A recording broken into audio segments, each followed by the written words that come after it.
just want it. Can you see myself? Can you see myself? Can you see myself?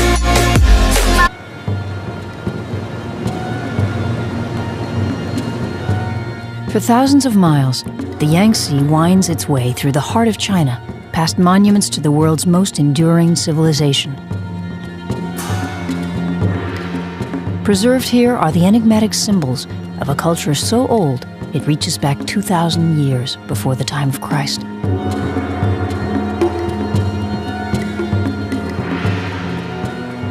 Today, up to 17 million tourists a year flock to see the treasures of the Yangtze.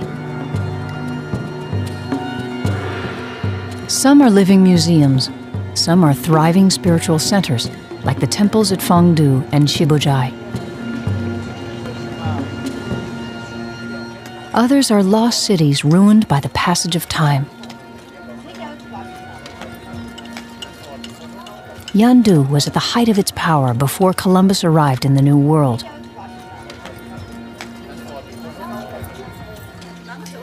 Already enough artifacts have been recovered to fill several museums, but time is running out. At a site called Three Gorges, the world's most powerful dam will create a man-made flood that will inundate the Yangtze Valley. China is no stranger to disaster. In August 1998, the worst floods of the century ravaged the countryside of central China.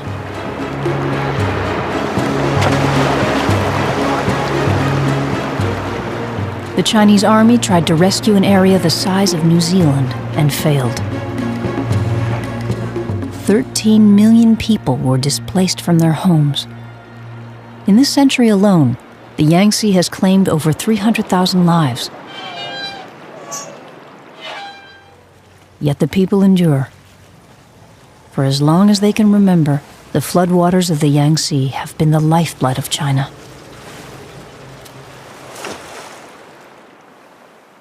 The long river begins its journey in the high plateaus of Tibet.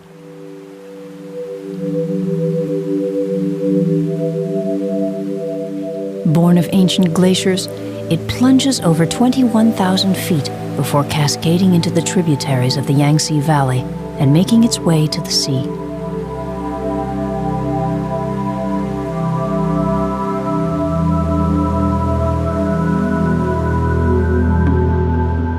Nearly 4,000 miles long, it ranks third after the Nile and the Amazon.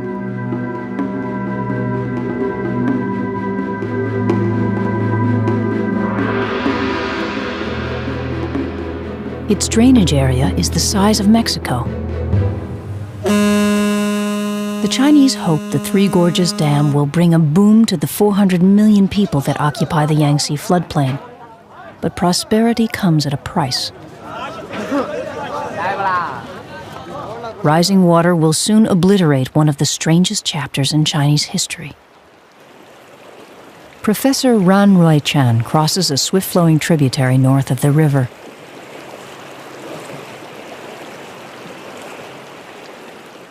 Each step takes him closer to an archaeological mystery.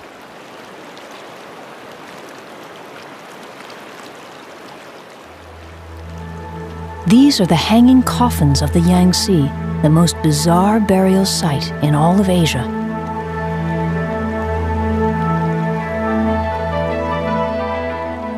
Some coffins contain the bodies of up to 3 people, but no one knows for certain who put them there or why.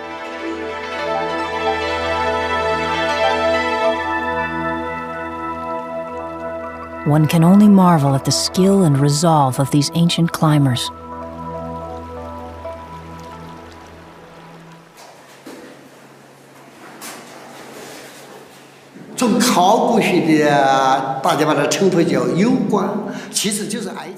How did they move the coffins up there?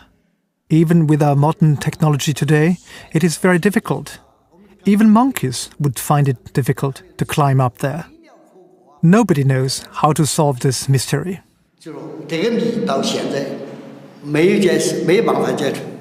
Hoisting coffins up a mountain is not typically Chinese. It could be the work of a little-known culture called the Ba that first settled along the Yangtze over 4,000 years ago. This Ba's sword, made of bronze, carries the image of a tiger, an animal they probably worshipped. Whether its makers had any links with the hanging coffins may never be known. The coming flood will wash away the clues.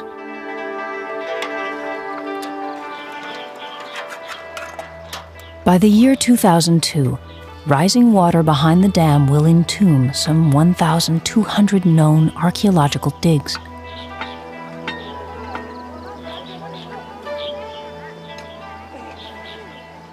Another 8,000 unexplored sites, likely filled with priceless artifacts, will also vanish.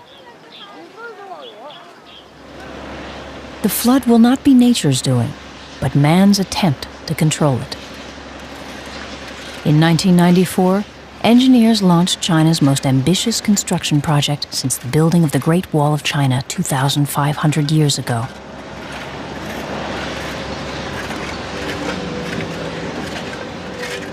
When completed, the Three Gorges Dam will be the world's largest producer of hydroelectric power and the costliest, at 20 times the total annual budget of the United Nations.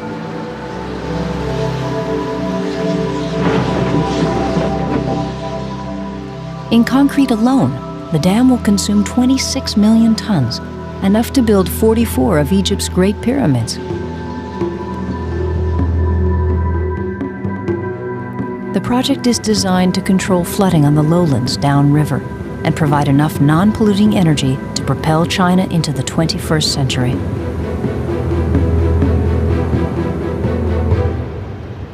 While the dam holds out the promise of a new future, its construction threatens one of the world's richest deposits of ancient history. The dam will form a reservoir the length of Lake Superior. By 2002, the low-lying areas of the river valley will be submerged along with hundreds of archaeological sites. In 2004, when the dam is nearly completed, the water level will rise to 500 feet. 13 cities, 140 towns, and more than 1,300 villages will be engulfed. By 2009, the surface will rise to its full height of 577 feet, creating the largest artificial body of water on Earth. A casualty of China's progress is the Yangtze's fabled Three Gorges.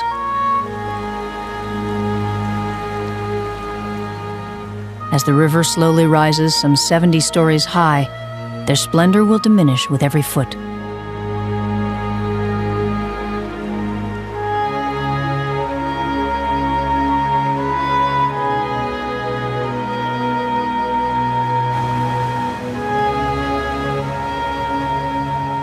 Tourists from around the world arrive daily to relish one of nature's great spectacles before it's lost.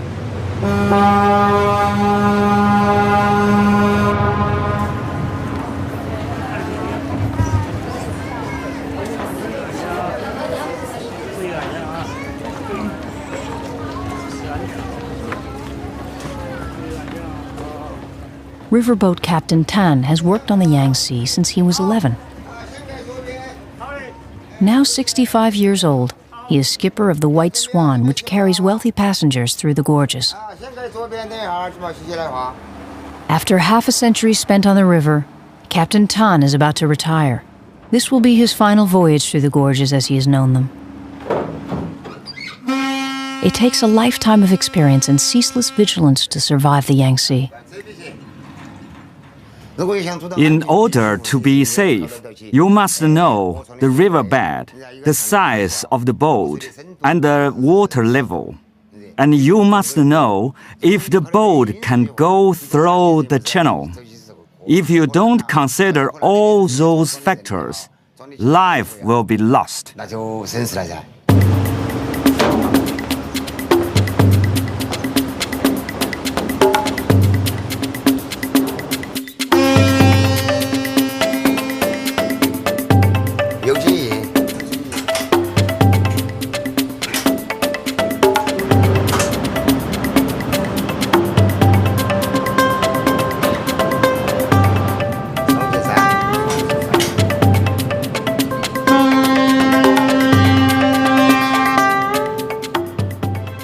Chinese believed the river was controlled by malicious dragons.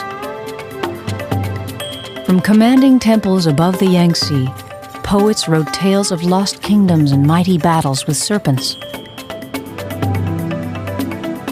But now there's a new dragon, one that pits the raw power of the future against the cultural legacy of the past. Dr. Yu Wei Chao is the former director of the Beijing History Museum. In the Three Gorges area, there are over 1,200 ancient sites, above ground and underground. They have great historical value, especially regarding the bar race. These were a people who were extremely brave in war, but who loved dancing and singing as well. We hope to understand more about the bar culture before it gets completely washed away in the flood, so we can share it with the world. This is my dream. As early as the 1950s, archaeologists found traces of an ancient people on the fringe of the Yangtze River basin.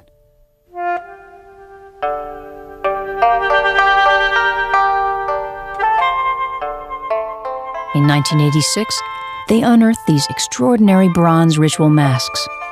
Created over 3,000 years ago, they provide evidence of a sophisticated Yangtze culture developing simultaneously with its neighbors to the north.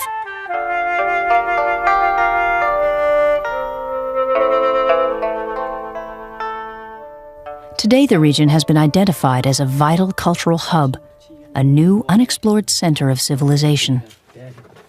Archaeologists gained a stunning view of Yangtze culture when construction began on the Three Gorges Dam. The entire island of Zhengbao was slated for destruction.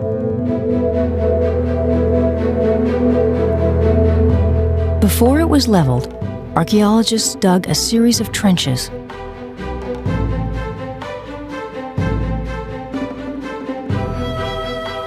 A few feet down, they hit pay dirt. Ba period pottery was everywhere. When the pots were reassembled, their eccentric shapes and abstract decorations revealed an imaginative and enigmatic people. These unusual symbols appear to be a new language, but so far no one has been able to crack the code.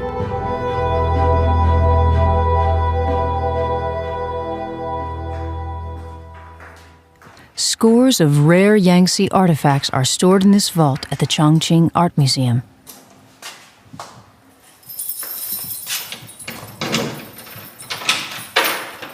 The security system is so secret, no film crew has ever been allowed inside until now. To conceal the array of sensors, filming was confined to only one angle. Most of these objects have yet to be studied in detail.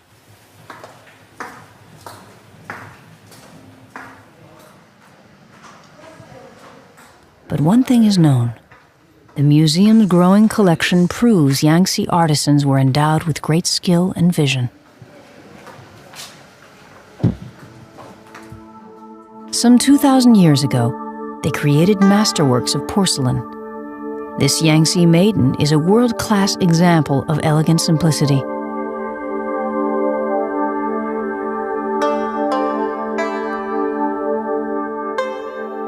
This ornate belt buckle depicts a rhinoceros, an animal experts say inhabited southern China centuries ago.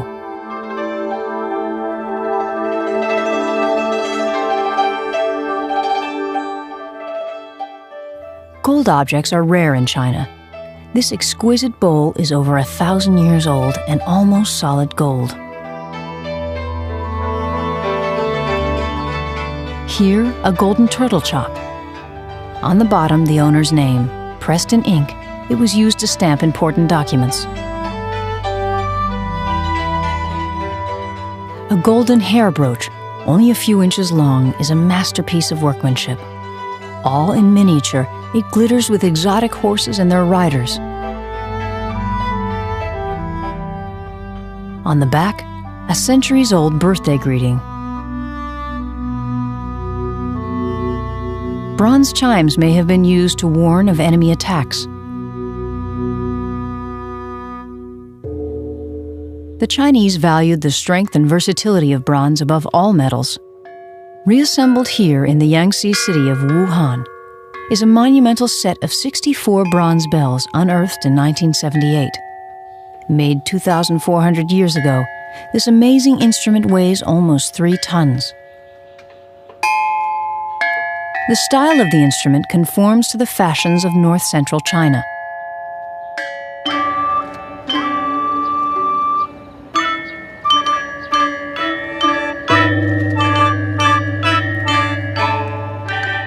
The melody is played on the top bells, the accompaniment on the giant bells below.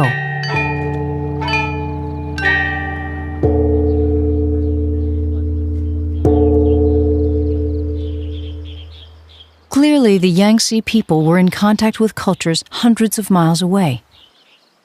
Once the Grand Canal was linked up with North China in the medieval period, the Grand Canal and the Yangtze River formed the greatest trading community in the world until the rise of capitalism in the 17th and 18th century. 4,000 years ago, the Egyptians were painting their tombs when the Ba people painted the curious symbols on their ceramics. And Yangtze artisans were already casting bronze weapons when the gladiators first appeared in Rome's Colosseum.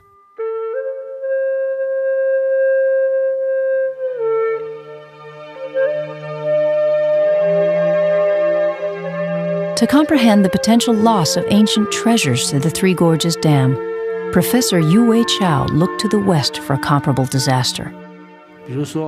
In southern Italy, the ancient city of Pompeii, which was destroyed by a volcano 2,000 years ago, can still be visited, even excavated today. However, the very soil in the Three Gorges area will be scattered and gone once it comes into contact with water from the flooding. It will be gone forever. It is an irreparable loss, and we must do our best to save it.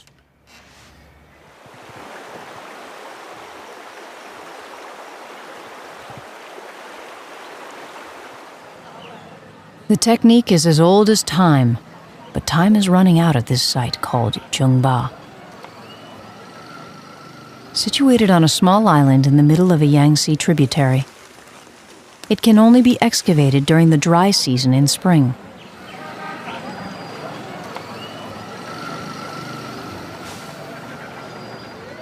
Strewn with ancient pottery and grave sites, Zhengba holds valuable clues to how and when the Yangtze Valley was settled. But to find them, workers must remove hundreds of tons of soil by hand.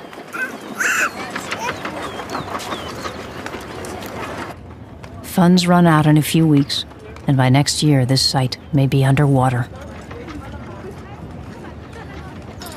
It's an archaeological nightmare that haunts the entire Three Gorges area.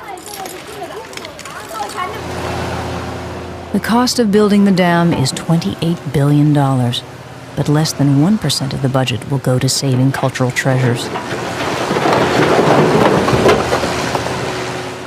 In advanced countries, that percentage could be between 3 to 5% of a construction budget. We originally hoped the Three Gorges area, because of its ancient culture and historical importance, would also recover 3 to 5%. While excavators race against time, the White Swan sails toward the gorges.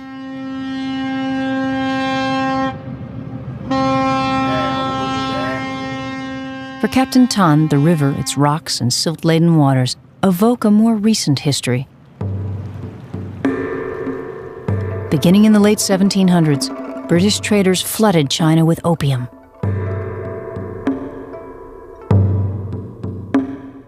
When Chinese leaders attempted to shut the drug trade down, the Opium Wars exploded on the Yangtze.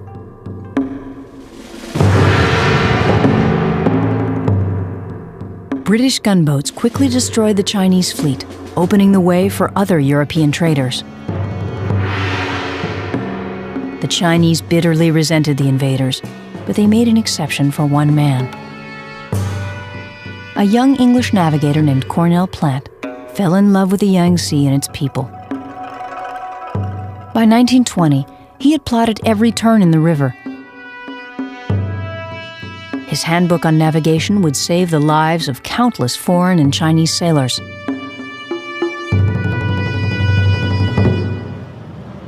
Just before Jiling, the first of the three gorges, the White Swan passes a unique memorial at the town of Jintan. This obelisk was dedicated to Cornell Plant on his death. It's the only surviving monument to a foreigner on the Yangtze. The inscription was defaced during the Cultural Revolution, but the old people still remember the words. Father of the Upper River.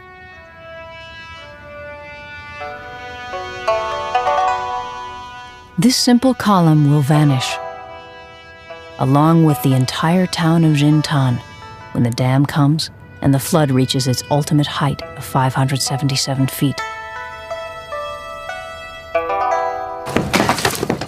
Even though the water is still years away, the people have been ordered to tear down their homes and businesses now. Eventually, 1.3 million will be uprooted.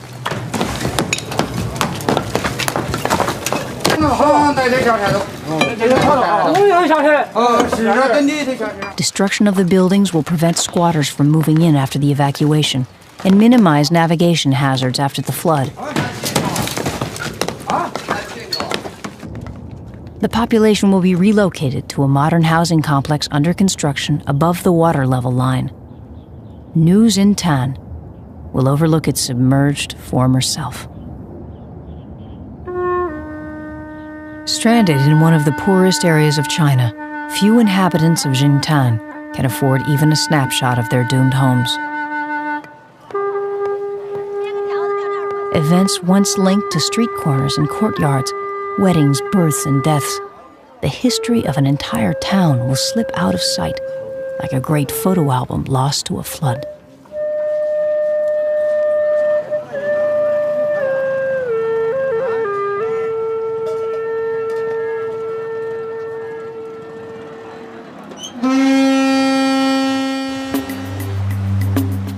Captain Tan and the White Swan now pass through Jiling Gorge. A 30-mile notch through solid rock, Jiling is the longest of the gorges and notorious for its hidden shoals and rocks. When only 16 years old, Tan first sailed through the gorges as a crewman. On that trip, his boat was dashed to pieces. 17 steamships met their end here between 1900 and 1945. The vessels fell victim to large boulders choking the channel. The deadliest was known seductively as "Come to Me."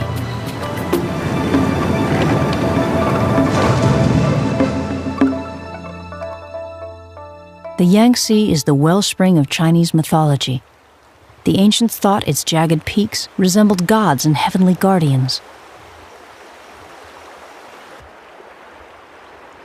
The great beauty of the river lured generations of poets and mystics to the magnificent temples that dot the hills around the three gorges.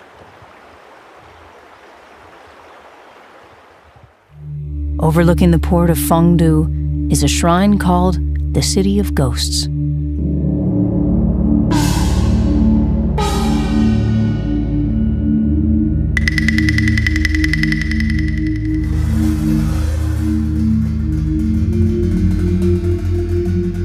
Dedicated to the god of Hades, it's haunted with Buddhist demons and devils.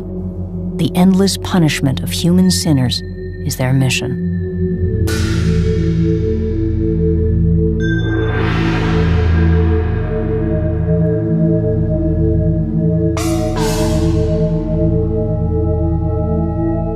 According to legend, the tortures that awaited the wicked in hell were reported by inmates who were allowed to return to life. Their horrifying vignettes are housed in a series of temples constructed about 14 centuries ago.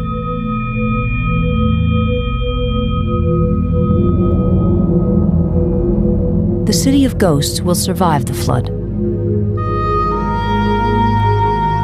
but the entire port of Fengdu will be sacrificed to the Three Gorges Reservoir.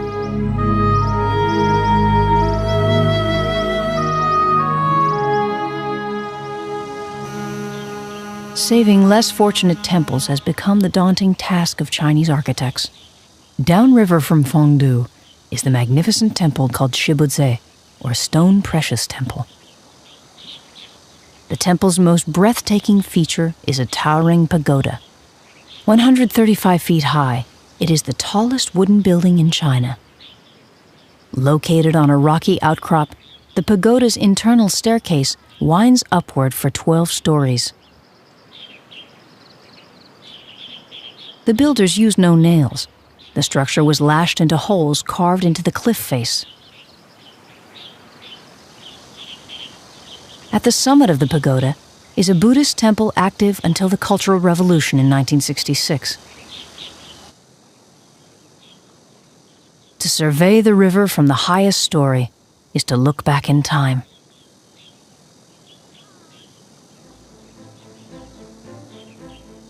While the dam will engulf the town below, officials hope to rescue the complex with an ambitious project. This is how the temple appears today.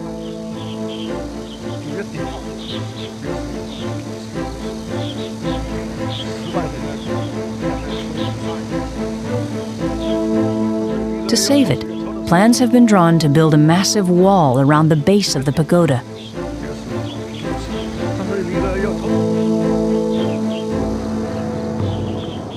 If the necessary funds can be raised, the temple will become a virtual island within the Three Gorges Reservoir.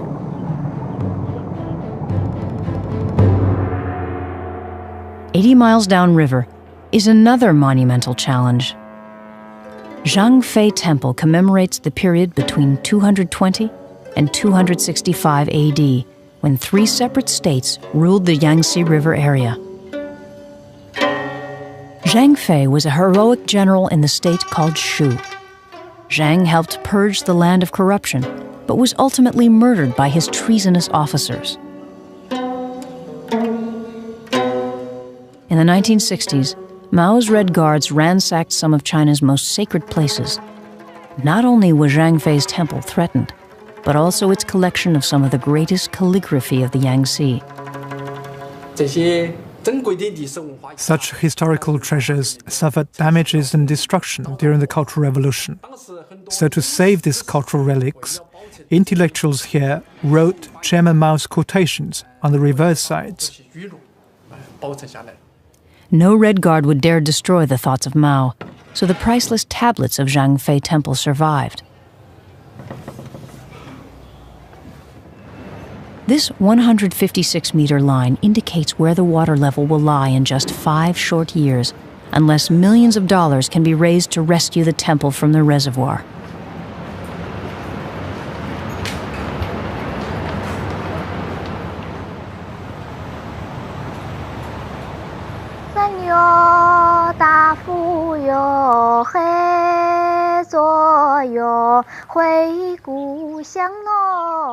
Near the western edge of Jiling Gorge, a song echoes through another treasure of the Yangtze. It laments the passing of the poet Kuei Yuan. His works have been compared to a host of Western Romantic poets, from Shakespeare to William Blake. High above the city of Zigwei, this splendid temple was created in his honor. Standing some 300 feet above the water, it's hard to imagine the rising waters will reach this high, but they will. The strategies to save the Yangtze temples are daring and dramatic, to say the least. Chinese engineers are planning to take the Zhang Fei and Kuei Yuan temples apart. Piece by piece, wall by wall, they will be reassembled on a higher ground, a feat that demands extraordinary skill and determination.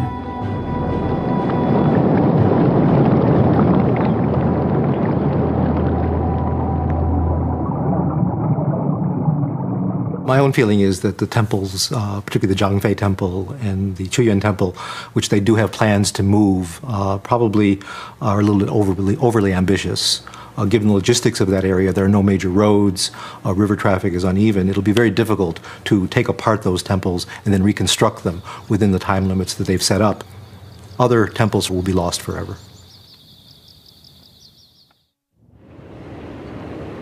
During periods of drought, the waters of the Yangtze recede low enough to reveal an extraordinary sight.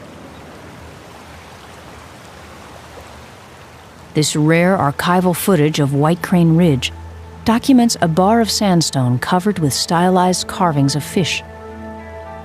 The eyes of the fish mark low tide. They were carved in the 8th century over a period of 72 years.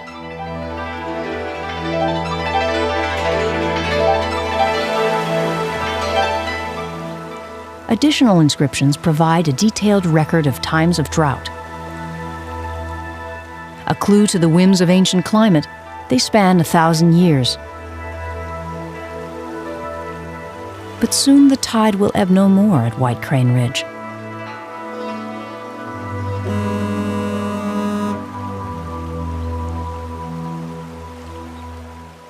While his passengers sleep, Captain Tan charts a course from Zigway to their next destination.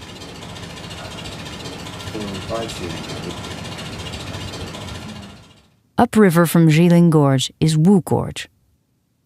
25 miles long, it overlaps the borders of Hubei and Sichuan provinces.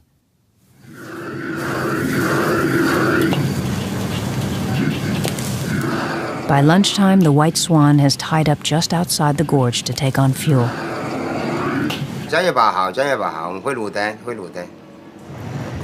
Further down the pier, a chartered boat has arrived to pick up a package from the past.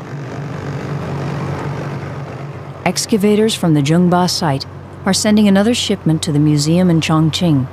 This crate is filled with ceramic artifacts. Over the past week, work at the site has shifted into high gear. There's been a breakthrough in a mystery that has long puzzled archaeologists.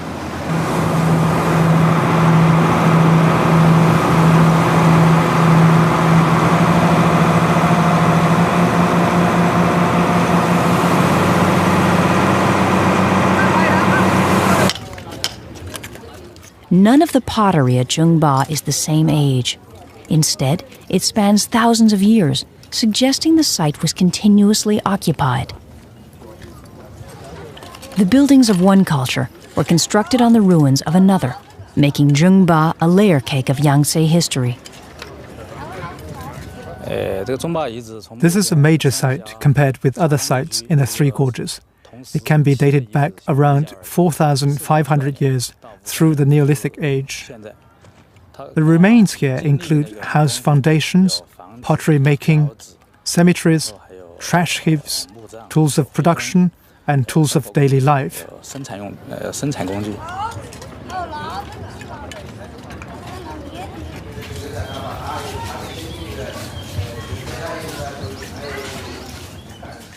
At a makeshift conservation area, an array of rare ceramics are prepared for shipment.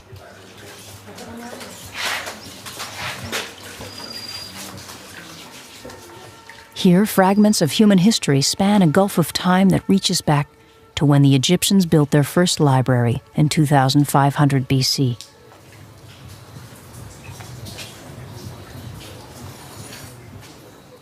Multiply this handful of artifacts by 1,200 archaeological sites. Divide by 4 more digging seasons, and you get an idea of the urgency to save the Yangtze's treasures. Digs like Zhengba are often found along the tributaries of the river.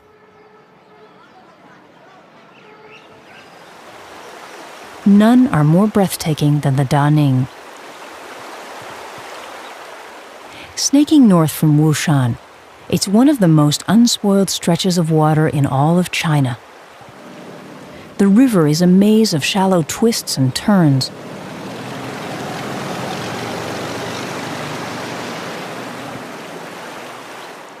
Using bamboo poles to fend off rocks, boatmen and metal-hulled sampans move with caution up and down this 20-mile stretch. Around the bend is the ancient town of Dachang.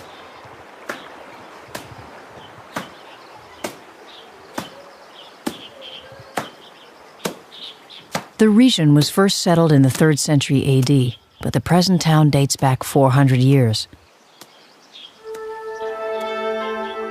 Relics of the Ming Dynasty, its buildings are some of the best examples of folk architecture in the Yangtze Valley.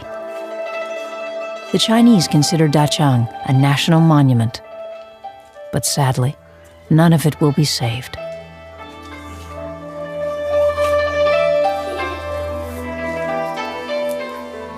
The Daning also harbors one of the great scenic treasures of the world.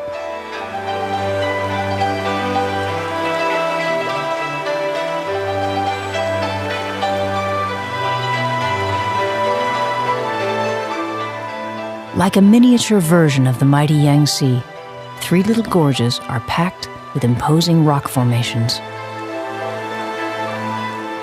When the dam is completed, the Daning will rise dramatically until its pristine beauty is engulfed under over 500 feet of water.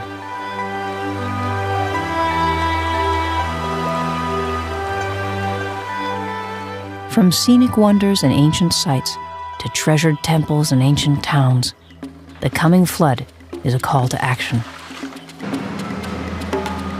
In November of 1997, at a cost of billions, the course of the Yangtze was diverted to begin construction of a coffer or temporary dam.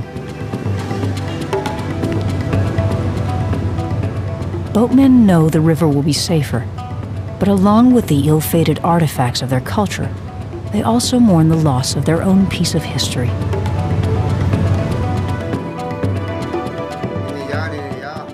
Captain Tan and his generations are living testimony to the triumphs and tragedies of life on the Yangtze. Surveying the shore from his pilot house summons the painful memory of a time when danger lurked around every bend and death was commonplace.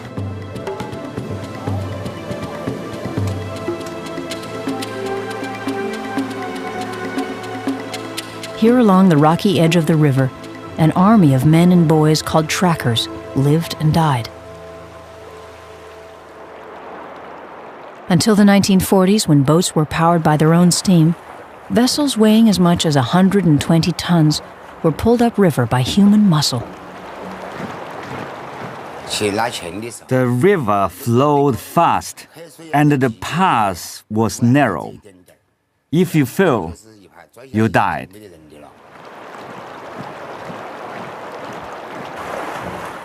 Hitched to lines made of bamboo, straining with bent backs, their fingers almost touched the ground.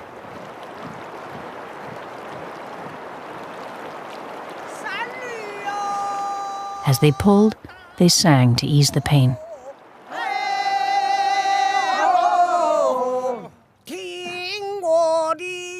Today, a troupe of singers, many former trackers, still perform the songs of their youth.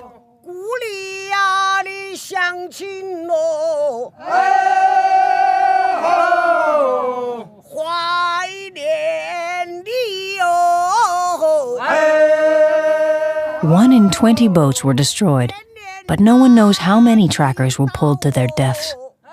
The only monument to their sacrifice, the shore, will vanish with the coming flood.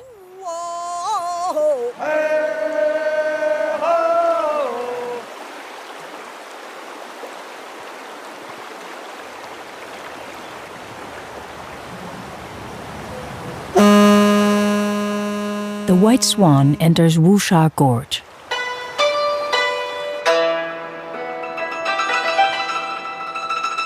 The most somber and foreboding of the three gorges, its steep walls and spire-like peaks block the sun most of the day.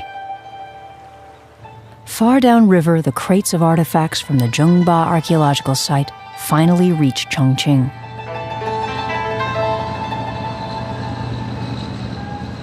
Waiting at dockside to protect the treasures are security officers from the Chongqing Museum.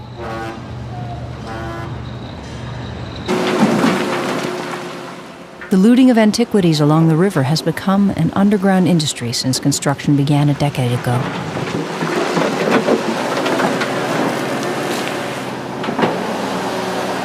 New roads opened the way for the lucrative trade. Peasants and other people in that area are realizing they can grow wealthy from finding these antiquities. Gangs and other groups are involved in this as well. When someone finds something, they're paid off. Very often it winds up in some sort of network that goes either to the south or to North China and then finds its way out of China into Taiwan or other areas, Japan and the West, for example. these gangs are very sophisticated. They have up-to-date equipment, cell phones, and other kinds of equipment. They're well funded, much better funded than the local authorities, the police, and the local preservationists. So that in the race for these antiquities, the people who are getting them out of the country are winning over the people who are trying to keep them in the museums. Thefts from museums are alarmingly on the rise.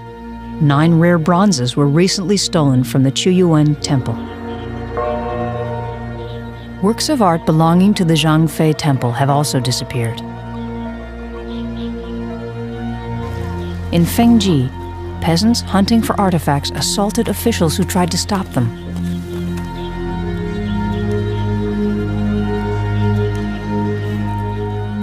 This rare bronze tree, dating from the 1st century AD, was allegedly stolen from a city near Three Gorges Dam. It's sold at a New York art gallery for $2.5 million.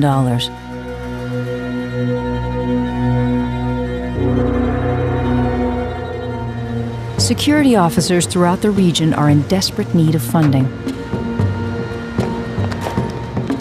Until then, the race to protect the treasures of the Yangtze is a standoff at best.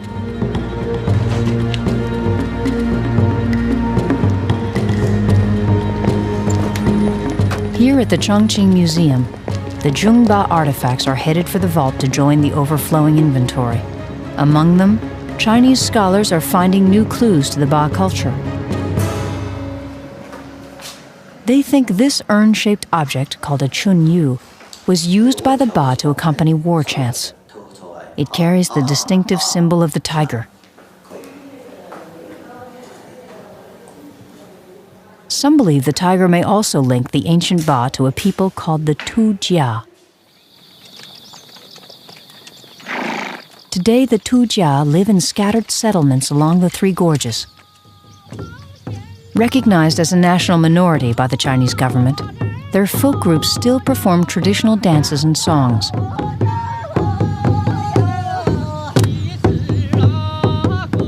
Many of their rites celebrate the tiger, the very same icon found on ancient Ba swords and chunyu drums. Could they be the descendants of the ancient Ba? To find out, a study is underway to trace the ancestry of the Tujia. DNA taken from blood samples will be compared with DNA extracted from the bones of the ancient Ba. Archaeologists hope to solve the puzzle of the hanging coffins, the mysterious Ba, and the Tujia people before the Three Gorges Dam wipes away the pieces.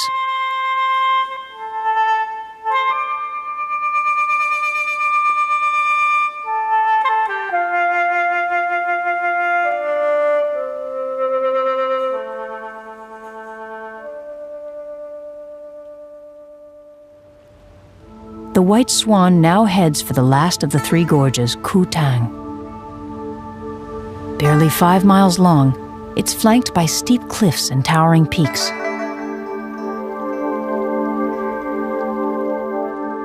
Navigating through the gorge must be done with great care.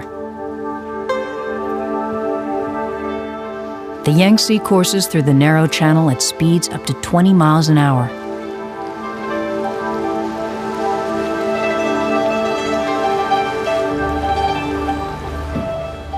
To warn ships away from hidden rocks, China maintains some 4,000 beacons along the middle and upper river, some in metal boats anchored to the bottom.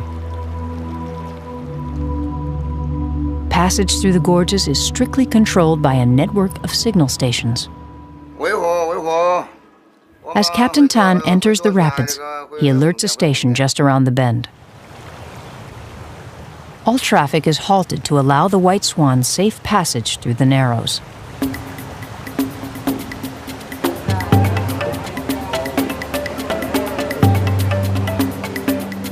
With flawless timing, Captain Tan executes a treacherous turn against the current.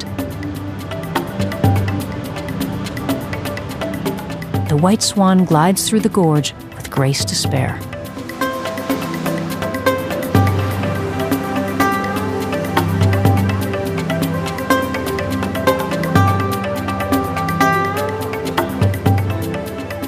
Passengers hardly notice the maneuver. They've fallen under the spell of the mountain soaring 4,000 feet overhead.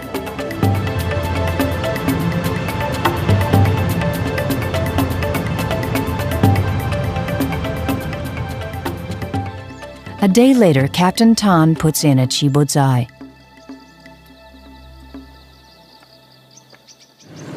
From there, he boards a small boat to a village called Kuchiko.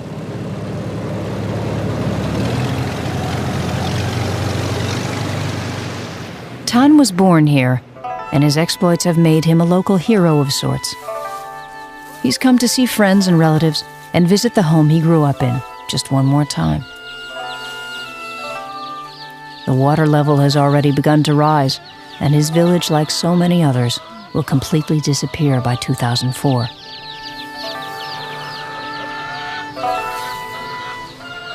A Chinese poet wrote that a lifetime is like a finely spun thread. The thread that binds Captain Tan to his village and the river below are about to break. Tomorrow, his lifelong adventure will come to a close.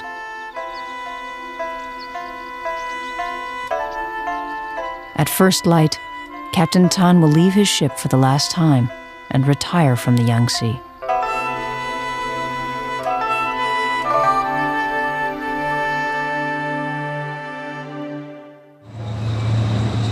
Until a new highway is completed, the river will provide the best pathway to the highly populated Chongqing.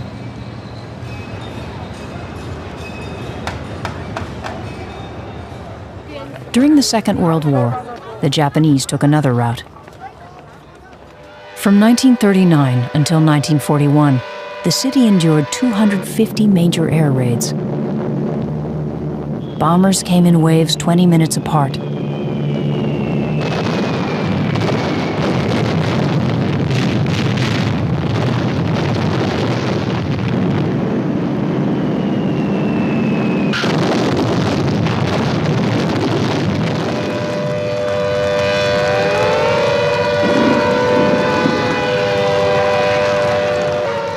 "200,000 Chinese died. Many suffocated in shelters waiting for the rain of bombs to end."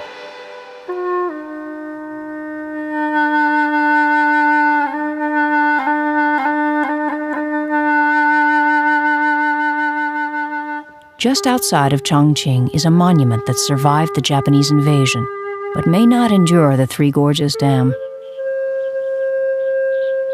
2,000 years ago, Buddhism flowed into China.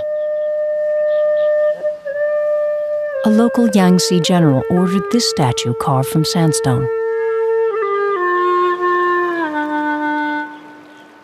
Buddha sat at water's edge to allow boatmen to worship as they drifted past.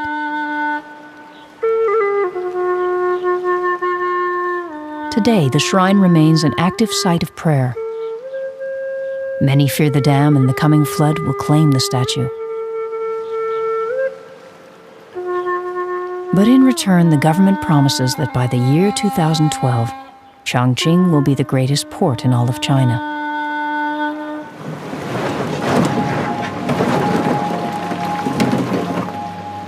Hundreds of miles upriver, 40,000 workers, engineers, and specialists are racing to meet the deadline.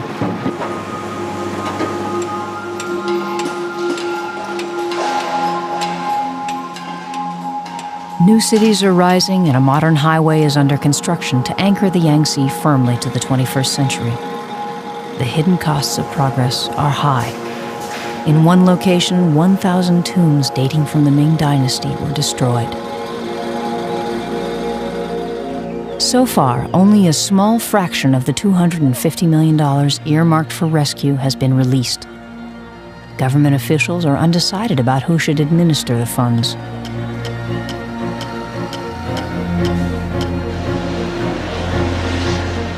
While an army of construction workers rushes to complete the dam, a small but dedicated group of archaeologists continues the struggle to salvage the past. For now, countless treasures of the Yangtze await their fate. Whether the race to save them can still be won, only time will tell.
is no stranger to disaster.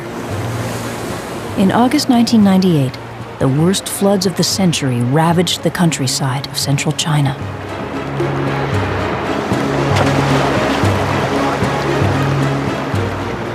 The Chinese army tried to rescue an area the size of New Zealand and failed. 13 million people were displaced from their homes. In this century alone, the Yangtze has claimed over 300,000 lives. Yet the people endure. For as long as they can remember, the floodwaters of the Yangtze have been the lifeblood of China.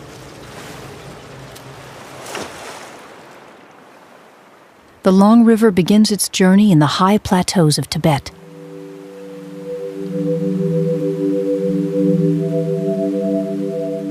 Born of ancient glaciers, it plunges over 21,000 feet before cascading into the tributaries of the Yangtze Valley and making its way to the sea.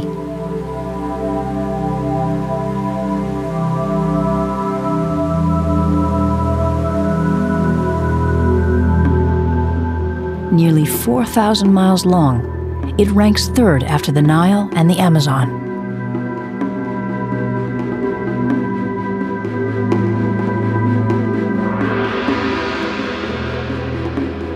Its drainage area. It is very difficult. Even monkeys would find it difficult to climb up there.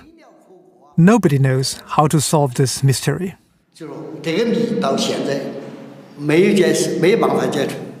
Hoisting coffins up a mountain is not typically Chinese. It could be the work of a little-known culture called the Ba that first settled along the Yangtze over 4,000 years ago. This Ba sword, made of bronze, carries the image of a tiger, an animal they probably worshipped. Whether its makers had any links with the hanging coffins may never be known. The coming flood will wash away the clues.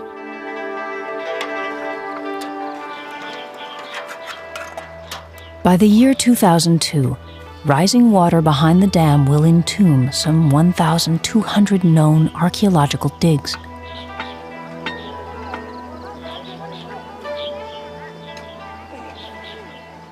Another 8,000 unexplored sites, likely filled with priceless artifacts, will also vanish.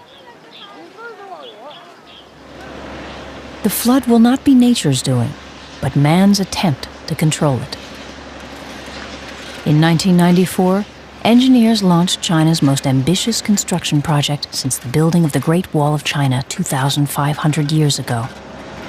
I just want it. Can you see myself? Can you see myself? Can you see myself?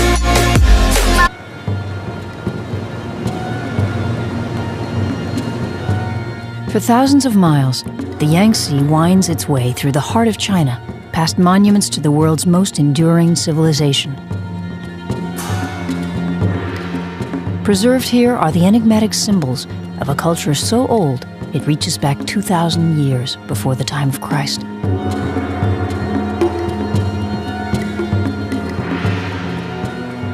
Today, up to 17 million tourists a year flock to see the treasures of the Yangtze. Some are living museums. Some are thriving spiritual centers, like the temples at Fengdu and Shibuzhai.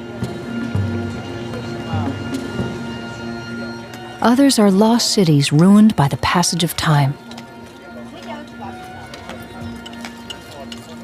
Yandu was at the height of its power before Columbus arrived in the New World.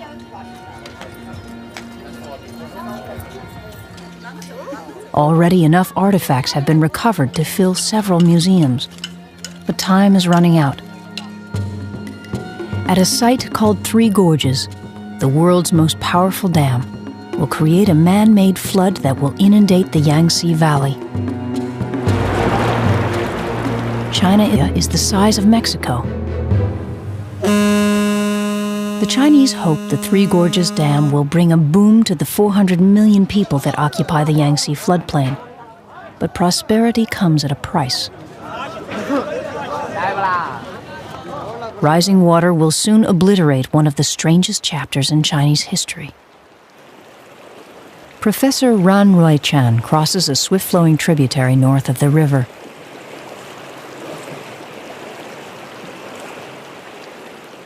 Each step takes him closer to an archaeological mystery.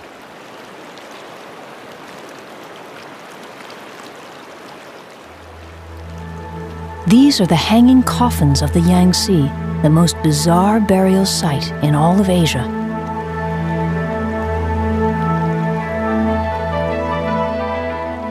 Some coffins contain the bodies of up to 3 people, but no one knows for certain who put them there or why.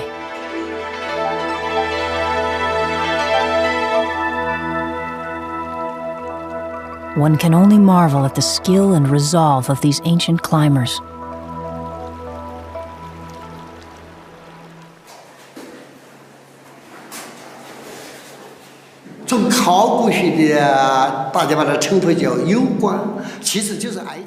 How did they move the coffins up there? Even with our modern technology today,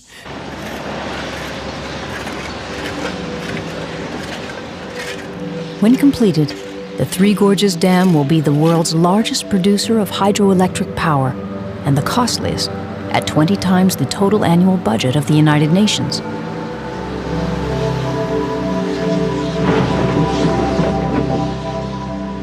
In concrete alone, the dam will consume 26 million tons, enough to build 44 of Egypt's Great Pyramids.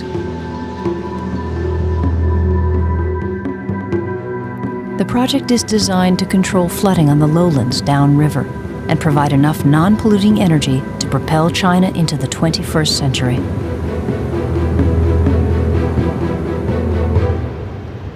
While the dam holds out the promise of a new future, its construction threatens one of the world's richest deposits of ancient history. The dam will form a reservoir the length of Lake Superior. By 2002, the low-lying areas of the river valley will be submerged along with hundreds of archaeological sites. In 2004, when the dam is nearly completed, the water level will rise to 500 feet. 13 cities, 140 towns, and more than 1,300 villages will be engulfed.